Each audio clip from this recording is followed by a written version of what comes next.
Have you ever felt the ground disappear from under your feet? That feeling that something that was yours, something that defined a part of who you are, is simply gone? It could be a love, a dream, a friendship, your youth, or even a version of yourself that no longer exists. We live in a culture that celebrates victory, accumulation, gain. We are taught from a young age to fight for what we want, to conquer, to never give up. But what if I told you that the deepest and most transformative lesson in life is not found in what we gain, but in what we learn to lose? This idea might seem uncomfortable, even pessimistic. But it's not about giving up. On the contrary, it's about finding a strength we didn't know we possessed. A wisdom that only emerges from the ashes of what was lost. Imagine for a moment if, instead of fighting against the current of life, you learned to navigate it, accepting that some waves will inevitably carry things away. What kind of peace would that bring? This is not a journey about resignation, but about resilience. About understanding that the human heart, to expand, must know the contraction of loss. Let's explore together how every goodbye, every closed door, and every shattered dream can paradoxically be the portal to deeper self-knowledge and a more authentic life. Prepare to look at your scars not as marks of defeat, but as a map of your journey. The journey to learn to lose and, in the process, find yourself. If you're seeking a deeper understanding of life's twists and turns and want to transform pain into wisdom, this content was made for you. So, go ahead and leave a like and subscribe to the channel, because with each reflection, you'll feel stronger to embrace life as it is, with all its beauty and impermanence. 1. The inevitable nature of loss. From the moment we are born, we begin to lose. We lose the safety of the womb. We lose the total dependence that connected us to our parents. As we grow, we lose baby teeth, the innocence of childhood, the certainty that the world is a simple and just place. Life, in its essence, is a continuous cycle of acquisition and letting go. It's like the seasons. Spring brings blossoms, summer brings fullness, but autumn inevitably arrives to teach us about detachment, preparing the ground for the silence of winter. I used to fight against this truth. Every loss, no matter how small, felt like a personal failure, an injustice of the universe.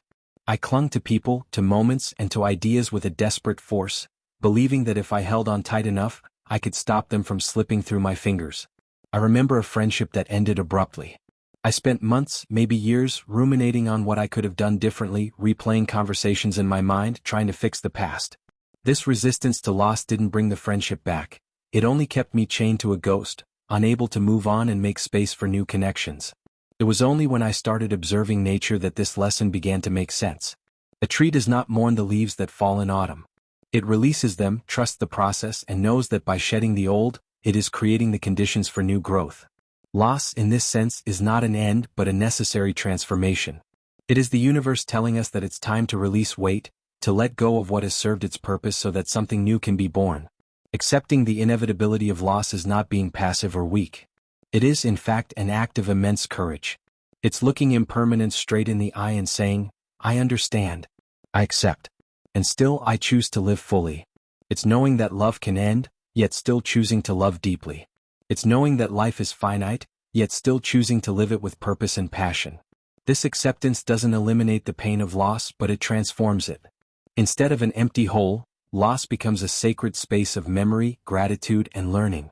It teaches us to value the present, to appreciate people and moments while we have them, because we know that nothing is guaranteed.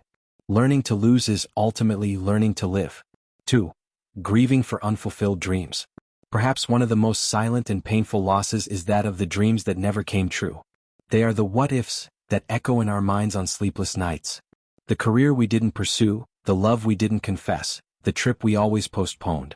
These unfulfilled dreams are like ghosts that haunt the corridors of our memory, reminding us of a life that could have been. For a long time, I carried the weight of a specific dream, to become a professional musician. From my teenage years, music was my refuge, my identity. I envisioned stages, applause, life on the road. However, life took other turns. Responsibilities, the fear of failure, the safe choices, gradually silenced the melody. For years, I felt a deep bitterness whenever I saw someone living the dream I had abandoned. It was a loss I didn't allow myself to feel because, after all, how can you lose something you never had? The truth is we can and we do. We grieve the loss of potential, of possibility. This grief is complicated because it's invisible. No one offers us condolences for the career we didn't have or the person we didn't become. It's a solitary pain, often masked by a facade of contentment with the life we have. But ignoring this pain is dangerous. It turns into resentment, a constant criticism of ourselves and the world, poisoning our ability to find joy in the present. The first step to healing this wound is to allow yourself to grieve. It's about acknowledging the pain of losing that imagined future. It's about sitting with the ghost of your dream and saying, I see you. I miss you. I mourn that we didn't become a reality. Naming this loss, validating it, is an immense act of self-compassion. It means stopping the self-punishment for past choices and, instead, honoring the desire that existed. After grieving comes reintegration. What did that dream represent to me? In my case, music wasn't just about fame, it was about expression, creativity, and connection. I realized that although the professional dream had died, its essence could still live on. I started composing again, not for the world but for myself. I joined a local band, playing in small bars on weekends. The joy I found in those moments was purer and more authentic than any fantasy of success I ever had. Losing the dream forced me to find the essence. And in that essence, I discovered a new form of fulfillment, quieter, more mature, but incredibly real. 3. The loss of relationships and the emptiness left behind. Human beings are creatures of connection. Our lives are woven with the threads of the relationships we build. Therefore, the loss of an important person, whether through death, a breakup, or estrangement, can feel like a tear in the fabric of our own existence. Suddenly there is a void. A silence where there was once laughter, an empty space at the table, a name we can no longer call. I vividly remember the pain of a breakup. It wasn't just the loss of the person but the loss of the routine, the inside jokes, the future plans. It was the loss of the identity I had built as part of that we. Suddenly I was just me again, and that me felt incomplete, fragmented. The world, which once seemed colorful and full of possibilities, became gray and frightening. The loneliness was physical, a pain in my chest that followed me everywhere. In these moments, the tendency is to try to fill the void as quickly as possible. We dive into work, new hobbies, other people, anything to avoid facing the vastness of the absence. But this is a temporary fix. The void doesn't disappear, it just gets hidden under layers of distraction. True healing begins when we have the courage to sit with that emptiness, to explore its edges, to feel its depth. Making peace with the void means understanding that it is not a sign that something is wrong with you. It is simply the space that person occupied. It is proof of the depth of the love and connection that existed. Trying to erase the void is like trying to erase the person's memory. Instead, we can learn to coexist with it. Over time, the void changes shape. The sharp pain turns into a gentle melancholy, a longing that sometimes even brings a smile to your face when you remember the good times. Furthermore, the loss of a relationship forces us into a fundamental reunion, the reunion with ourselves. Without the mirror of the other, we are forced to ask, who am I now? What do I want? What do I like? It is a painful but powerful opportunity to rebuild our identity on our own terms. We learn to be our own company, to find joy in our own presence. We discover a strength and self-sufficiency we didn't know we had. Losing someone we love breaks us, it's true. But we are the ones who choose how to pick up the pieces. And often, the person who emerges from this reconstruction is more resilient, more compassionate, and more whole than they were before. For the art of letting go. Letting go is one of the most spoken and least understood phrases in our quest for inner peace. For a long time, it sounded to me like a synonym for giving up, for coldness, for erasing the past. How could I let go of something that was so important, that shaped who I am? The true art of letting go is not about forgetting but about releasing. It's about releasing control, resistance, and the need for things to have been different. My greatest lesson on this came from a material loss. I lost almost all of my belongings in a flood. Years of memories, photos, books, letters, were washed away. At first, the feeling was one of utter devastation. I felt naked, stripped of my history. I desperately tried to save what I could, wiping mud off objects that were beyond salvation. It was an exhausting and frustrating process. In a moment of complete exhaustion, I sat down in the middle of the mess and simply stopped fighting. And in that silence, a clarity emerged. I was not those things. My history was not in the objects, but within me. The memories, the love, the lessons, all of that was intact. Letting go of the objects didn't mean letting go of the memories. It meant accepting that their physical form was gone, but the essence remained. It was a liberation. I realized how much energy I spent clinging to things, to people, to outcomes, and how that attachment was the true source of my suffering. Stoic philosophy helped me deepen this understanding. The Stoics teach us about the dichotomy of control, The idea that we should focus our energy only on what we can control, our thoughts, our actions, our values, and accept with serenity what we cannot, the past, the actions of others, death. Letting go, from this perspective, is an act of wisdom. It's recognizing the limits of our power and finding freedom in that acceptance. A practice I adopted was visualization. When I find myself clinging to a resentment or a past hurt, I imagine myself holding a heavy stone. I feel its weight, the tension in my muscles. Then, I visualize my hand slowly opening and the stone falling. I feel the immediate relief in my arms, the lightness that takes over. Letting go is not a one-time event, but a continuous practice. It is choosing day after day to open your hand and release the weight you no longer need to carry. It's not about erasing history but choosing not to be a prisoner of it anymore. It is the art of walking into the future with your hands and heart open to whatever comes. 5. Redefining failure. In our society, failure is a dirty word. It's seen as the opposite of success, a dead end, a mark of shame. We grow up with a paralyzing fear of failing. This fear prevents us from trying new things, from taking risks, from being vulnerable. But what if failure isn't the end of the line? What if it's actually one of our most valuable teachers? Learning to lose is, in large part, learning to fail and to redefine what that means. I remember my first major professional project that failed spectacularly. I had invested months of work, sleepless nights, and an enormous amount of hope. When it became clear it wouldn't work out, I felt a wave of shame that consumed me. I hid. I avoided contact with colleagues, feeling like a fraud. To me, that failure defined my competence, my worth as a professional. It took me a long time to realize that failure is an event, not an identity. The project failed, I was not a failure. This distinction is crucial. When we separate the outcome from our identity, we open up space for curiosity. Instead of "I am a failure," the question becomes, "What can I learn from this?" That's what I did. I forced myself to analyze what went wrong. Where could I have planned better? Where did communication break down? Where did I overestimate my abilities? This analysis, though painful, was the most important lesson of my career. I learned more from that failure than from all my successes combined. Success often teaches us little, it just confirms what we already know. Failure, on the other hand, illuminates our weaknesses, our blind spots, our mistaken assumptions. It is brutally honest feedback that, if we have the courage to listen, makes us stronger, wiser, and more resilient. Thomas Edison famously said, "I have not failed. I've just found 10,000 ways that won't work." This mindset transforms failure from a verdict into data. Each failure is simply a collection of information about what not to do next time. Adopting this perspective is liberating. The fear of failure diminishes because the worst that can happen is no longer an existential catastrophe, but a learning opportunity.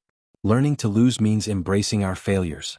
It means celebrating them as badges of honor, as proof that we had the courage to try. It means telling our stories of failure with the same honesty with which we tell those of success. In doing so, we not only free ourselves from the tyranny of perfection but also give permission for others around us to do the same. Redefining failure is a radical act of self-acceptance and an essential step toward a life lived with authenticity and courage. 6. Finding strength in vulnerability. We've been taught to associate strength with invulnerability. The Stoic hero, the unwavering leader, the person who holds it together without shedding a tear. In the face of loss, the message is often, "Be strong." But what does that really mean?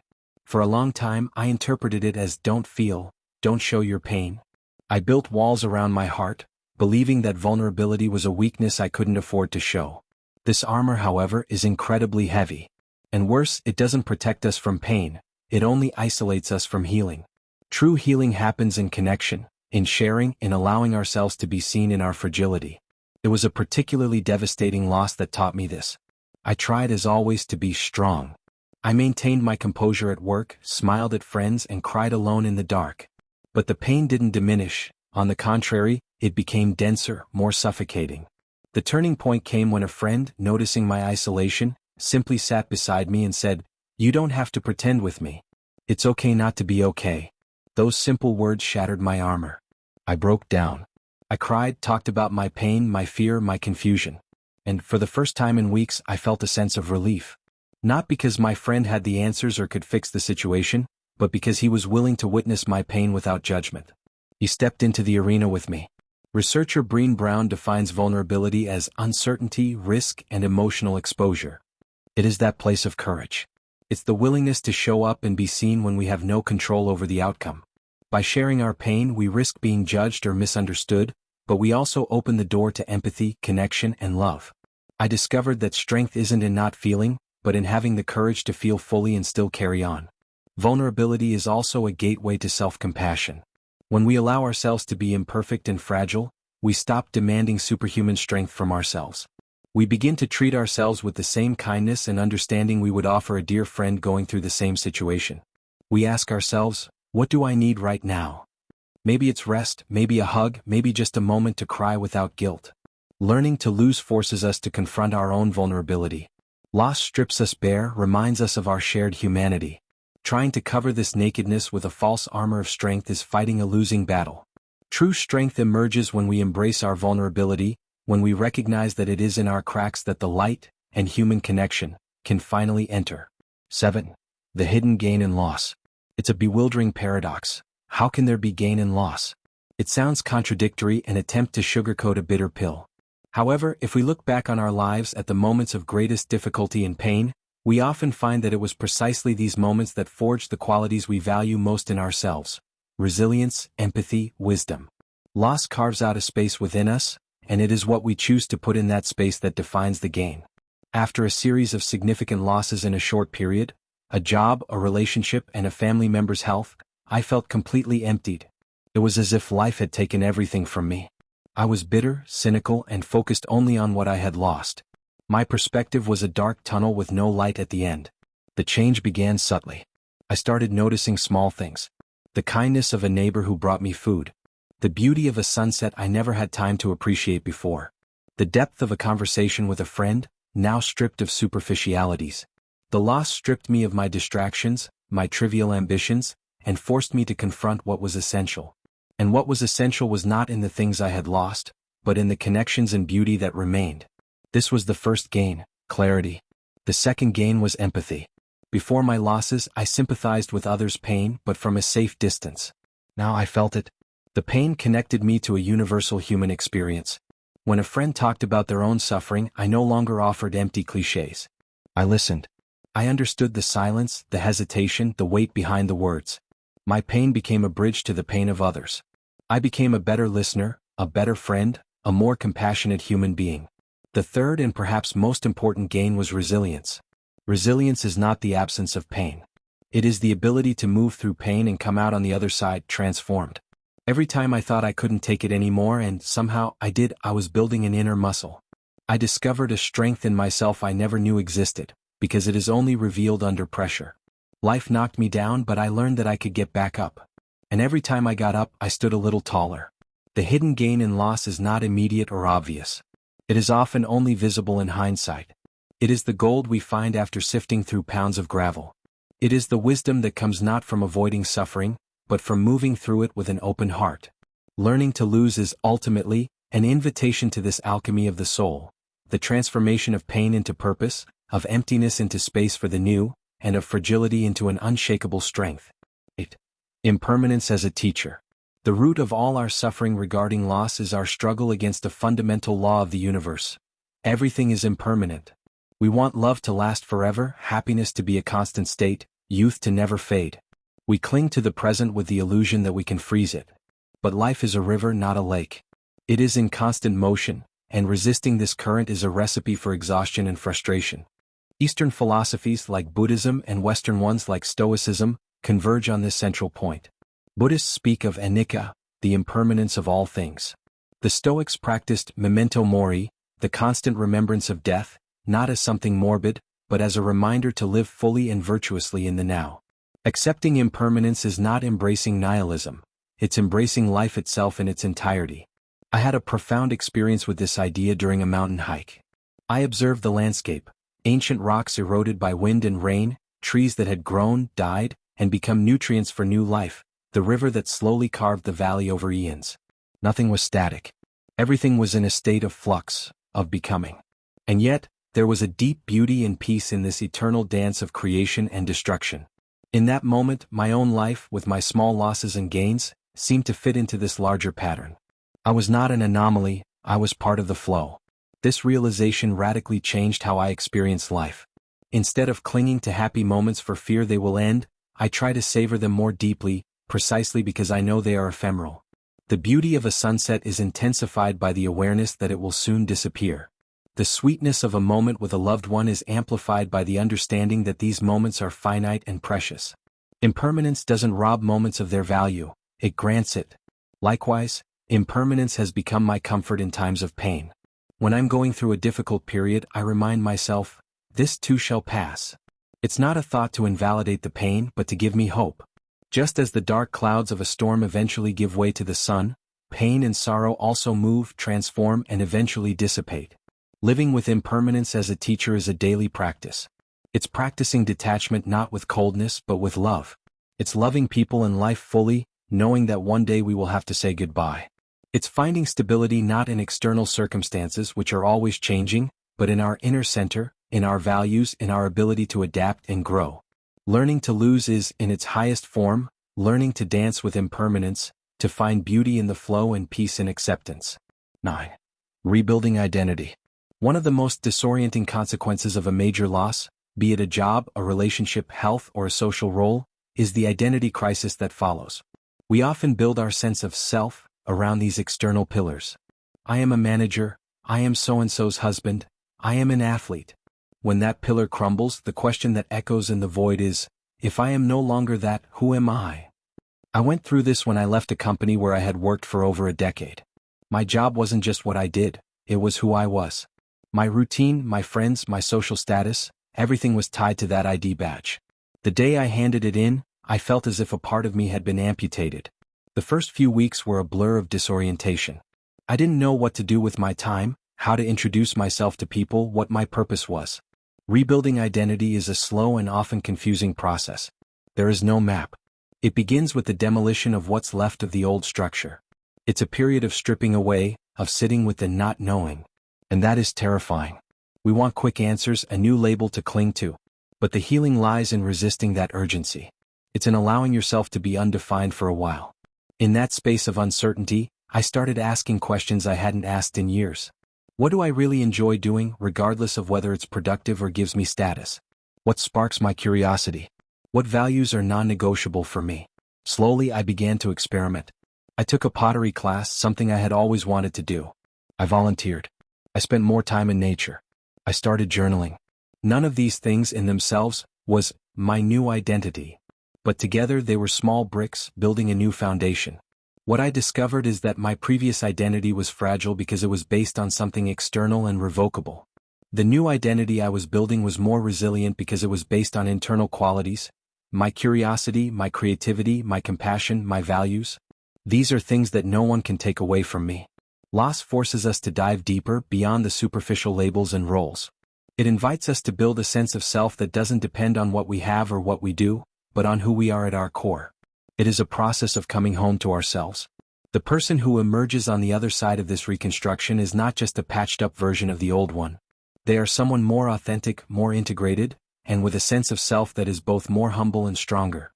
Losing an identity can be the catalyst for finding our true essence. 10.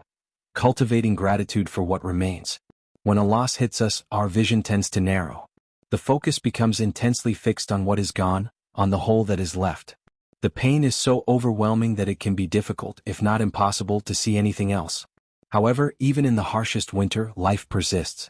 And one of the most powerful practices to help us navigate grief and find a way forward is gratitude. I'm not talking about a forced or toxic gratitude, the kind of, be grateful for what you have, that invalidates pain. I'm talking about a gentle, intentional practice of widening our view, of acknowledging that alongside the emptiness of loss, there are things that remain. It's an act of balance, honoring the pain of what was lost while simultaneously opening up to the beauty of what is still here.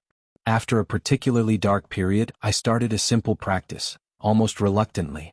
Every night before bed, I would write down 3 things I was grateful for that day. At first it was hard. Some nights I would write, the hot coffee in the morning, the sun that hit the window, a song I heard on the radio. They seemed like small, insignificant things in the face of my pain. But over time, something began to shift. My brain, which was trained to look for what was missing, started to be retrained to look for what was present.